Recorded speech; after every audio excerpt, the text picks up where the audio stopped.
네, 네. 하이모에서 홈페이지에서 무료 신청하시면 되고요. 그리고 아까 저희가 대주주 양도소득세 하향 네. 반대에 관한 청원 말씀드렸잖아요. 지금 시작할 때가 저희가 그 말씀 시작드릴 때가 11만 3천 한 500명쯤 됐거든요. 500명 좀 안 됐었는데 지금 한 2,000분 좀 넘게 늘어났습니다. 네. 11만 5,520명이니까 예. 방송 중에도 한 2,000분 늘었으니까 그러니까. 네, 많이 좀 마음을 모아주시면 어떨까 싶습니다. 네. 자, 오늘은 미국과 우리나라의 관세 협상 이제 앞으로 정상회담을 통한 이제 확정 정도가 남은 것 같은데 네. 일단 그 협상 자체는 잘 됐는지 그리고 앞으로 우리가 더 해야 될 건 뭐 있는지 뭐 이런 거 한번 좀 여쭤보면 어떨까 싶습니다. 서강대 정치외교학과 하상응 교수님과 함께 이야기 나누겠습니다. 어서 오십시오. 어서 오세요. 안녕하세요. 네, 오랜만에 뵙습니다. 예, 오랜만에 뵙습니다. 네. 자, 일단 관세는 뭐 조금 전에 잠깐 저희가 얘기를 나눴습니다만 뭐 몇 점 주시겠습니까? 이번 협상 우리 얼마나 잘했습니까? 뭐 100점 만점 기준으로 보자면 80점 정도는 줄 수 있지 않을까 싶습니다. B학점. 예, 뭐 B학점. B, 예, 그렇죠. 예. 네. 어떤 점에서 좀 잘했고 어떤 거는 조금 아쉽나요? 우선은 그 트럼프 대통령이 이야기했던 그 관세 시한 내에 이제 합의를 했다라는 점, 그리고 객관적으로 지금 나오고 있는 수치를 봤을 때 뭐 일본이라든가 EU에 비해서 크게 차이가 나지 않는 선에서 이제 관세 협상이 마무리됐다라는 것. 네. 그리고 사실 이제 우리가 이제 미국에 이제 투자를 할 수 있는 부분이 상당히 남아 있는데 이제 그 부분을 부각시켜서 그 관세 협상을 성공을 시켰다라는 식으로 평가를 할 수 있을 것 같습니다. 80점 정도는 줄 수 있을 것 같다. 근데 이제 그 이번 협상에서 어쨌든 이제 우리도 혹은 뭐 미국도 굉장히 좀 급하게 간 측면이 좀 있는 것 같긴 하던데 8월 1일이라는 그 협상 시한. 때문에 네. 예, 그렇긴 한데 사실 그 우리가 이제 던져야 되는 질문은 트럼프 대통령이 과연 이제까지 본인이 정해놓은 시한 내에 일을 처리한 적이 있냐라는 걸 한번 좀 던져봐야 될 예. 필요가 있습니다. 지금 보시면은 중국과 관세 협상하겠다는 거는 계속 미루고 있는 상황이고, 지금 멕시코도 지금 뭐 최근에 뭐 이야기가 됐는데 그게 언제까지 갈지 모르는 거고, 캐나다랑도 지금 하겠다라고 그러고 지금 남아 있는 것들이 좀 있는데 이거 모두 다 지금 보면은 본인이 얘기했던 관세 시한 다 지난 얘기거든요. 네. 그리고 이제 과거의 트럼프 대통령의 행보를 봐도 언제까지 뭘 하겠다라고 해놓고 그 전에 한 적도 있고, 예를 들어서 이란 공격한 것, 아니면 그걸 넘어가서도 그냥 아무 일 없이 지나간 경우도 있기 때문에 우리가 지금 이 상황에서 던져야 될 질문은 이제 미국이 예전과 달리 이 트럼프 대통령에 의해서 상당히 예측 불가능한 방향으로 지금 정책이 진행되고 있는데 이 트럼프가 한 이야기 중에서 어느 정도를 믿어야 되고 어느 정도는 무시해도 되는지에 대한 판단을 하기가 상당히 어려운 상황입니다. 근데 좀 애매한 게 일본서부터 조금 이제 좀 급하게 트럼프 행정부가 추진한 것 같아요. 일본 거부터 5,500억 달러인가요? 뭐 근데 그게 뭐 구체적으로 진짜 그게 뭐 어떻게? 그러니까 그 부분이 뭐 상당히 현금을 갖다 주는 게 아니니까. 그러니까 두 가지를 좀 봐야 네, 되는데 네. 하나는 원래 이제 그 국가 정상들 차원에서 국가 네. 차원에서 이게 정식으로 이제 협의가 된다라고 한다면 우리가 그려야 되는 그림은 예. 양국 당사자 혹은 양국 정상이 만나가지고 문서를 똑같은 걸 놓고 테이블에 서명하는 거 한번 이제 그렇죠. 시연하고 그리고 네. 그걸 들면서 웃으면서 기자들 앞에서 사진을 딱 찍는 거, 이걸 지금 연상을 해야 되는 게 정상적인 상황입니다. 근데 그런 거 아무것도 없었거든요. 그러니까 실질적으로 이제 구두 합의인 거죠. 그래서 구두 합의고 지금 말씀하신 대로 뭐 일본이고 한국이고 미국에 투자를 하겠다. 뭐 투자의 그 성격에 대해서도 설왕설래가 있긴 하지만 예. 투자를 하겠다라고 했는데 구체적으로 얼마를 언제까지 해야 되겠다라는 이야기는 아직까지 나온 적이 없죠. 없다라는 거죠. 예. 그게 이제 하나고, 그다음에 이제 두 번째로는 이건 상당히 근본적인 질문인데 트럼프가 대통령 자격으로 혼자서 마음대로 이렇게 관세를 부과할 수 있냐라는 질문을 한번 던져봐야 돼요. 이게 무슨 얘기냐 하면은 예. 원래 미국에서 관세 권한은 헌법에 의해 가지고 의회에 주어져 있고, 그리고 의회가 시간이 지남에 따라서 일부 관세 권한을 대통령한테 양도를 하는 법을 만듭니다. 그래서 그걸 지금 활용을 해서 트럼프가 지금 하고 있는 그 관세 협상이라는 거는 의회가 대통령한테 위임한 법에 의거해 가지고 좀 관세를 매기고 있는 것인데, 근데 이게 정말로 의회가 관세 전권을 대통령한테 준 건 아니기 때문에 조건들이 있단 말이에요. 그래서 의회가 대통령이 관세를 매기려면 이런 조건 하에서 해야 된다. 근데 이런 조건을 지금 현재 만족시키고 있느냐라는 그런 이제 부분이 있기 때문에 지금 표면으로 드러나진 않지만은 밑에서 그 대통령 트럼프가 관세를 지금 부과한 것이 법에 위배되는 행위다라는 식의 취지로 좀 많은 소송이 걸려 있는 상황입니다. 네. 그래서 이제 그러니까 일부 소송은 지금 뭐 정리가 됐고 또 일부 소송은 지금 새롭게 진행이 되고 있는 상황인데 물론 지금 현재 트럼프 대통령의 성향으로 봤을 때 사법부에서 대통령 너 이거는 월권행위야. 혼자서 이거 관세 부과할 수 없는데 지금 다른 나라랑 관세 협상을 해서 이거 무효라고 했을 때 과연 트럼프가 그 법원의 판결을 들을 것이냐라는 그런 질문은 있죠. 하지만 교과서적으로 봤을 때 원칙적으로 봤을 때 지금까지 미국 정치가 돌아갔던 그 양상을 봤을 때 사법부가 제동을 걸 수 있는 부분이 분명히 있다라는 거고 이제 그게 논란이 되기 시작을 하면은 사실 지금 명확하지도 않은 관세 협약의 내용들이 조금 흔들릴 수 있는 여지는 분명히 있습니다. 그러니까 교수님 보시기에도 뭔가 트럼프가 좀 서두른다라는 느낌을 좀 가지십니까? 서두를 때도 있고 또 기다릴 때도 있죠. 보면 왜 그러니까 우리가 지금 이제 관세 관련된 이야기를 맨 처음에 했을 때 사람들이 이거 트럼프는 1기 때도 관세를 때리고 지금 2기 와서도 관세를 때리고 사실은 트럼프 대통령이 사용했던 단어 중에서 가장 빈번하게 사용했던 단어가 관세라는 단어인데 그럼 트럼프가 관세를 지금 왜 이용을 하냐라고 했을 때 많은 분들이 지적을 했던 것은 이건 중국 견제 위해서다. 예. 라고 이야기를 해요. 근데 지금 현재 상황으로 봤을 때 중국과는 합의가 안 끝났습니다. 그리고 정말로 무서운 얘기일 수 있고 황당한 얘기일 수도 있지만 EU, 한국, 일본과 관세 협약을 맺을 때 만든 조건보다 더 우호적인 조건으로 중국과 관세 협약이 맺어지지 말라는 보장이 없어요, 지금. 우리보다? 예. 불가능하지 않죠, 지금 상황에서는. 예를 들어서 두 가지 예를 들어보겠습니다. 그러니까 과연 정말로 트럼프가 중국을 견제하기를 원하느냐. 첫 번째, 틱톡. 그 본인이 트럼프 1기 대통령 때 본인이 이건 국가안보에 위협이 된다고 본인이 행정명령 내려서 틱톡 금지하겠다고 했거든요. 근데 바이든 대통령 때 연방의회가 정식으로 법을 만들어서 틱톡을 금지를 했습니다. 그랬더니 트럼프 2기 행정부 들어왔을 때 1월 20일 날 본인이 취임하던 날에 틱톡 금지법을 유예를 해요. 일방적으로. 90일 유예하죠. 그리고 그 90일이 지나니까는 또 유예를 합니다. 지금 9월까지 틱톡 금지법이 유예된 상황입니다. 이거는 트럼프 대통령의 개인적인 결정이에요. 이거 왜 하고 있냐라는 거고. 두 번째로는 최근에 많은 사람들이 관심을 갖고 있지만 그 히토류를 이제 수출 금지를 해가지고 이제 거기에 대한 대응으로 이제 트럼프 대통령이 젠슨 황으로 하여금 그 H2N이 그 AI 칩을 수출해도 된다 중국에 이런 식으로 이제 허가를 해줬습니다. 이거 왜 했죠? 이게 중국 견제인가요? 그러니까 이런 식의 몇 가지 사례를 보면은 물론 국방부라든가 국무부라든가 관료들은 중국 견제에 신경을 엄청나게 씁니다. 그리고 그 목소리가 상당히 높은데 지금 우리가 국방부 장관이 무슨 이야기를 하건 국무부 장관이 무슨 이야기를 하건 우리가 솔직히 얘기해서 믿습니까? 존재감 없죠, 솔직히. 예, 그렇죠. 안 믿잖아요. 그러니까 트럼프 입을 보고 있는 상황인데 지금 정작 트럼프 입에서는 중국 견제에 관련된 내용들이 명확하게 나오지 않고 심지어 대만 관련된 내용들도 트럼프 입에서는 우리가 흔히 예상하는 답이 안 나오고 있다라는 점, 이 점은 조금 좀 주목해서 봐야 될 지점이라고 생각을 합니다. 어쩌면 그러니까 트럼프는 말은 뭐 중국 대리가 엄청 얘기하지만 실제 행동은 혹은 뭐 진짜 진의는 그게 아닐 수도 있다. 비즈니스맨으로 봐야 되지 않을까 싶어요.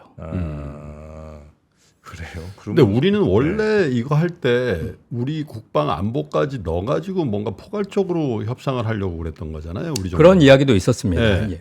근데 그 부분은 이제 미국의 요구에서 빠졌고, 근데 이제 한미 정상회담을 앞두고 있고, 우리한테 또 한 가지 이슈가 있는 게 방위비 분담 문제가 또 있단 말이에요. 왜냐면 이것까지 그냥 방위비 올려주면서 이렇게 퉁치려고 했던 것 같은데, 그게 이제 트럼프에 의해서 좌절이 된 건데, 아직은 관세 타결 혹은 한미 간의 현안의 여러 가지 측면에서 아직 3부, 4부 능선도 못 넘어갔다라는 평가들도 나오고요. 그게 사실 트럼프의 전략일 수도 있을 것 같아요. 예. 그러니까 이제 원래 아까 말씀드린 대로 미국에서 정식으로 협약을 맺는다라고 한다 그러면은 이제 대통령의 기본적인 아이디어는 외국과 협약을 맺는다. 그러면 이거는 이제 이그제큐티브 어그리먼트라고 해서 이제 행정 협약인 상황이고 그 행정 협약을 미국 대통령이 미국 국내로 가지고 와서 의회에 넘겨가지고 의회에서 이 행정협약을 비준을 받아서 법으로 만드는 예. 이 과정이 필요합니다. 이게 정상입니다. 한미 FTA가 딱 그런 거죠. 한미 FTA가 보면 협약을 맺고 그러고 나서는 각국의 입법부에 가서 비준을 받아가지고 협약이 정식화된 건데 예. 이것도 지금 관세 협약도 이 과정을 밟아야 사실은 정상인데 문제는 의회에서 비준을 하게 되면 그 다음서부터는 대통령의 그 내용을 바꿀 수가 없어요. 무지하게 힘든 거죠. 예. 의회에서 도장을 찍었으니까. 이거는 트럼프가 바라는 바가 아니죠. 자기는 3개월 후쯤 또 한 번 관세 갖고 세상을 뒤집어 엎고 싶고 6개월쯤 있다가 또 한 번 세상을 뒤집어 엎고 싶은 욕망이 있는 사람인데 이거를 미국 연방의회로 가지고 와서 도장을 찍어서 비준을 받게 한다 이건 아닌 거거든요. 그러니까 이 얘기는 결국 뭐냐면은 아까 말씀하신 대로 뭐 한미 정상회담이 언제 이루어질지 모르겠지만 이루어지는 상황에서 뭐 방위비 이야기도 나올 거고 어떤 식으로도 협의가 될 텐데 예. 그 내용들이 모두 다 확정된 내용이라고 보는 거는 큰 착각일 수 있다는 거죠. 언제든지 바꿀 수 있습니다. 미국은 예. 네. 아니 뭐 이게 같은 차원의 질문은 아닌 것 같긴 합니다만 왜 우리랑 지금 미국이랑 서로 발표도 좀 다르잖아요. 쌀. 다르죠. 네. 농산물에 대해서 다 수입한 것처럼 그래서 아마 쌀 소고기 한번 같이 얘기한 것 같은데 미국은 근데 우리는 이제 전혀 아니라고 하고 그러니까 그게 협약이 아닌 거죠. 문서화된 게 지금 아무것도 없잖아요. 뭘 한 거예요 도대체 우리는? 아니 근데 사진을 같이 찍으면서 발표한 건 있는 거지. 이제 거기에 근거해서 지금 이야기가 되고 있는 상황입니다. 그럼 확인도 지금 할 수 없는 거죠? 쌀 하기로 했는지 안 했는지. 그거는 지금 현재 상황으로 안 하겠다라고 얘기를 한 상황이고 우리는 안 그리고 하겠다고 한 네. 거고. 그렇죠. 그쪽에서도 언제 마음이 바뀔지는 알 수는 없는 거죠. 아까 말씀드린 대로 이거는 종이에 적혀가지고 법적인 효력을 발휘하고 있는 조약이 아니기 때문에 협의가 네. 아니기 때문에 내용이 언제든지 바뀌어도 이상하지 않습니다. 근데 그렇게 문서 하나 없이 하는 게 아니 근데 우리가 만들겠다고 한다고 해서 그쪽에서 보면 예, 없죠. 예. 트럼프 집무실에 그거 앉아 있잖아. 네. 야, 너 이거 바꿔. 이런 400빌리언 식이잖아. 했다가 이런 식으로. 근데 이건 사실은 찍고. 협상을 건 사람 측에서 뭔가를 갖고 와서 여기 도장을 찍어라라고 얘기하는 게 맞는 거죠. 근데 그런 게 미국 없는 측에서. 거죠. 그렇죠. 서로 그걸 교환을 해야 되는 거죠. 그러고 나서는 조율을 해가지고 문서화시켜서 우리 여기 합의했으니까는 도장을 찍자, 서명을 하자 이런 식으로 얘기가 나왔어야 되는 건데 그런 정상적인 과정을 거친 게 아닌 거죠. 그래서 지금 나와 있는 숫자에 너무 집착하실 필요는 없다라는 생각이 제 개인적인 생각입니다. 심지어 뭐 15% 관세 이것도 언제 바뀔지 몰라요. 그조차도 모르죠. 그거는 그거는 트럼프 마음이죠. 또 올려 그러면 올릴 수도 있고. 그렇죠. 지금까지 그렇게 해왔으니까요. 근데 이제 그걸 제동 걸 수 있는 게 이제 사법부인 거고, 그리고 또 한 가지는 지금 이제 연방 입법부 내에서도 일부 공화당 의원, 민주당 의원이 아니라 일부 공화당 의원에서 이거 트럼프가 너무 관세 권한을 남용하는 것 같다.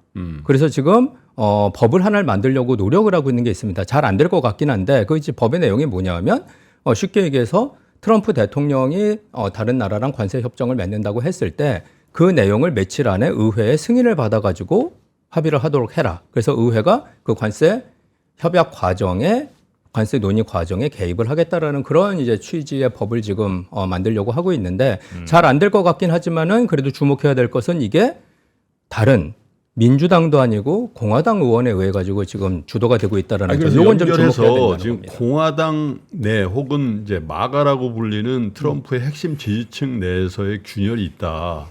뭐 이런 협상도 있고 행정부와 입법부의 어떻게 보면 역할의 분담에서도 지금 교수님 말씀하시는 이거 너무 오바론인데 이렇게 분위기가 잡히기도 하고 저도 이제 아까 뉴스3 시간에 앱스틴 얘기도 했습니다만은 앱스틴에 대한 여러 가지 이제 얘기들이 나오면서 지지율 자체도 굉장히 많이 빠졌잖아요. 트럼프 초기의 지지율보다 한 10%포인트 빠진 것 같더라고요. 네. 이거는 굉장히 많이 빠진 거죠. 네. 그죠? 그래서 트럼프도 지금 어차피 연임이 안 되게 돼 있는 입장에서 내년 중간 선거를 로스트해버리면은 트럼프를 지지해야 될 명분이 없잖아요. 그렇죠.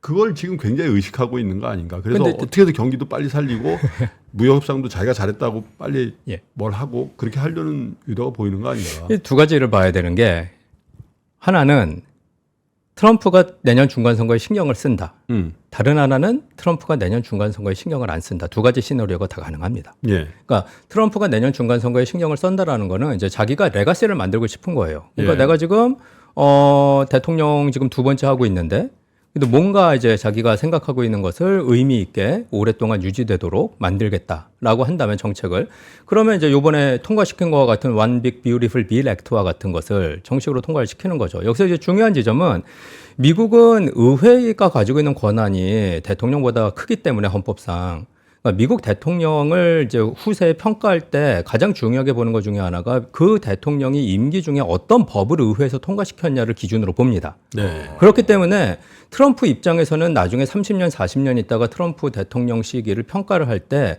가장 먼저 언급된 것 중에 하나가 아마 One Big Beautiful Bill Act일 거예요. 이제 바이든 평가받을 게 IRA일 것처럼 이제 그런 식으로 평가를 받는단 말이죠. 그래서 이건 결국 의회 동의가 필요한 거죠. 협조가 필요한 부분입니다. 의회에서 통과를 해야 되니까. 그래서 만약에 의회에서 정식으로 통과시킬 만한 본인의 아젠다가 뭔가가 더 있다라고 그러면 중간 선거에 신경을 쓸 거예요. 왜냐하면 이제 중간 선거에서 공화당이 이겨야 자기한테 유리하니까. 근데 두 번째 시나리오는 중간 선거에 관심 없을 수도 있다는 거죠. 왜요? 왜냐하면 말씀하신 대로 지금 현재 상황에서는 더 이상 대통령을 못 하는 거고. 예. 그다음 두 번째로는 의회 없이도 지금 혼자서 많은 걸 했습니다. 그리고 의회도 무시하고 사법부도 무시하는 행동을 많이 했다라는 거죠. 그 얘기는 뭐냐면 다음 중간 선거에서 공화당이 지더라도 나는 여전히 대통령이고 남은 기간 내 멋대로 하겠다라고 생각을 한다라고 그러면 그것도 불가능한 시나리오는 트럼프에게 아니라는 거죠. 그래서 트럼프는 그거는 좀 중간 선거 신경 안 쓸 수도 있다. 지지율이나. 아니 지금까지 트럼프가 해왔던 걸 보면은 의회의 동의나 혹은 협조를 구해야 되는 게 정상인 상황을 전부 다 바이패스해갖고 혼자서 다 해버렸다는 거예요. 그리고는 사법부의 소송이 걸리면은 그것도 결국 연방 대법원까지 올라가게 내버려 두고 그리고는 연방 대법원에서는 대부분의 경우 트럼프 편을 든 거죠. 그런 프로세스가 가능한 거는 이른바 트럼프 키즈들이 있는 거고 공화당 내에 절대 다수로 있는 거고 적어도 강력한 그런 현안에 대한 지지는 아니다 하더라도 다수파인 공화당의 묵시적인 그 뭐 이런 양해가 있기 때문에 그 위에서 트럼프가 할 수 있는 거지 뭐 미국이란 나라가 뭐 그냥 무법천지도 아닌데 그렇지 않나요? 근데 중간 선거를 로스트 해버리면 트럼프를 의회에서 지지하는 세력이 없어진다는 얘기고. 그러면 대통령이 혼자서 할 수 있는 여지로 가겠죠. 그러니까 오바마 2기 때 생각해 보세요. 오바마 2기 때 오바마는 8년 임기 동안 첫 두 해 빼놓고는 6년 동안 의회 다수당이 민주당이 아니었습니다. 그렇죠. 그러니까 2기 때 그럼 어떤 식으로 하냐면은 오바마가 국내 정치적으로 할 수 있는 일이 없으니까 밖으로 놀아요. 그래서 이란이랑 협약 맺고 쿠바랑 수교하고 이런 것들을 하죠. 그러니까 그 얘기는 뭐냐면 트럼프가 만약에 이번 중간 선거에서 진다 혹은 중간 선거를 지도록 그냥 방기한다라고 하면은 트럼프 2기 행정부 마지막 2년은 밖으로 돌 겁니다. 외교네요. 김정은 만날 수 있겠죠. 예를 들자면. 그런 거는 의회에서 전혀 동의를 필요하는 게 아니니까 대통령 고유 권한이니까 밖에서 정상 만나는 거는. 그러니까 이제 이런 식으로 생각을 할지 아니면 정말로 국내 정치적으로 할 게 더 있다라고 생각을 하는지 그건 저는 모르겠습니다. 근데 두 가지 시나리오가 다 있다라는 거를 인지하실 필요는 있을 것 같다. 예, 이런 말씀을 드리고 싶은 거죠. 지지율이 국민적인 지지율을 신경 안 쓰는 대통령은 트럼프를 포함해서도 없겠죠. 근데 그것도 사실은 이제 그 임기 제한이라는 문제가 있어서 그러니까 만약에 이제 정상적인 대통령이라면은 그래도 정권 재창출을 위해서 노력을 해야 된다라는 인식이 있기 때문에 인기에 신경을 쓰죠. 나름대로 여론에 신경을 쓰는데 우리가 알고 있는 트럼프는 과연 이제 자기의 후계자를 키우고 자신의 레가시를 누군가가 이어받아 가지고 대통령의 자리에 앉아서 더 할 거다라고 기대를 할 사람인가에 대해서는 점점 회의적입니다. 그러니까 본인이 워낙에 에고가 센 사람이고 모든 걸 다 이제 본인 위주로 본인이 생각한 위주로 진행을 했기 때문에 만약에 민주당으로 정권이 바뀌었을 경우에 본인이 지금 대통령이 되면서 다 유예되고 있는 사법 처리의 문제 그리고 대통령 현직에 있어서도 지금 여러 가지 논란을 일으킬 만한 법적으로 이건 논란이 일으킬 만한 일들을 하고 있잖아요. 예를 들면 본인이 뭐 코인을 만든다든지 뭐 그렇습니다. 이런 것들도 포함해서 가족 관련된 비즈니스를 뭐 그냥 밀어붙인다던가 이런 것들 그랬을 때 적어도 본인이 영향력을 가지는 상태에서의 공화당으로의 정권 계승이 적어도 유리하다고 판단하는 게 인지상정 아닐까요? 그렇긴 한데 이제 그러기에는 너무 지금 행동들이 좀 이상하다라는 거죠. 예를 들어서 그럴 거면은 머스크를 왜 옆에 안 두고 잘라버립니까? 선거에 도움될 만한 사람인데. 그냥 그런 행동들이 좀 이해가 안 되는 거죠. 그러니까 전략적으로 생각을 안 하는 거죠. 그러니까 오늘만 사는 사람이라는 느낌이에요. 제 느낌에는. 오늘만. 그리고 지금 다 자고 일어나면은 또 오늘 상황에서 오늘을 어떻게 잘 내가 승리를 해가면서 넘어갈 것이냐. 이런 식으로 생각을 하는 사람이지 뭐 1년 후, 2년 후 앞을 내다보고서 전략을 짜는 그런 스타일은 아닌 거다라는 생각이 좀 든다는 미국 거죠. 정치를 전공하셨으니까 미국 정치사에 전직 대통령이 어떤 이유든 간에 사법 처리돼서 감옥소를 간 적이 있습니까? 없습니다. 예. 그런 거 믿는 거 아니에요? 뭐 그럴 수도 있죠, 충분히. 예, 오래 그리고 본인이 일기 때 이미 그 위기를 극복을 했죠.